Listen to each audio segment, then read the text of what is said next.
சட்டமன்ற உறுப்பினர் பொறுப்பில் இருந்து எங்களை பொதுச் செயலாளர் வைகோ அவர்கள் ராஜினாமா செய்ய சொன்னார். எங்கள் ராஜினாமாவை அவர்கள் நிர்பந்தித்தார்கள்.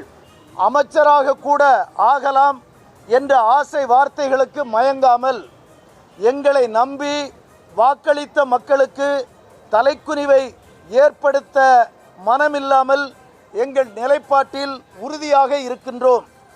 பொதுமக்களின் விருப்பத்திற்கு ஏற்ப திராவிட முன்னேற்றக் கழக சட்டமன்ற உறுப்பினர்களாக தொடர்கின்றோம். திமுகவில் கட்சி வேட்பாளராக அறிவிக்கப்பட்டு திமுக சின்னத்தில் போட்டிட்டு நீங்கள் வெற்றி பெற்றீங்க. ஆமாம், இப்போ திமுகவில் தான் இருக்குன்னு சொல்லி நீங்கள் சொல்கிறீங்க. அதிமுக நீங்கள் விலகி நீங்கள் எடுத்துக்கலாமா? அப்படி நீங்கள் சொல்ல முடியாது. ஏன்னா நாங்கள் திராவிட முன்னேற்றக் கழகத்தின் சின்னத்தில் போட்டியிடுகிற போதே திராவிட முன்னேற்றக் கழகத்தின் உறுப்பினராக ஆகித்தான் போட்டியிட்டு இருக்கிறோம். அதிகாரப்பூர்வமாக திராவிட முன்னேற்றக் கழக உறுப்பினராகத்தான் உறுப்பினர் அந்த அட்டை பெற்றுத்தான் நாங்கள் போட்டியிட்டு இருக்கிறோம். ஆகவே அந்த கேள்வி எழவில்லை.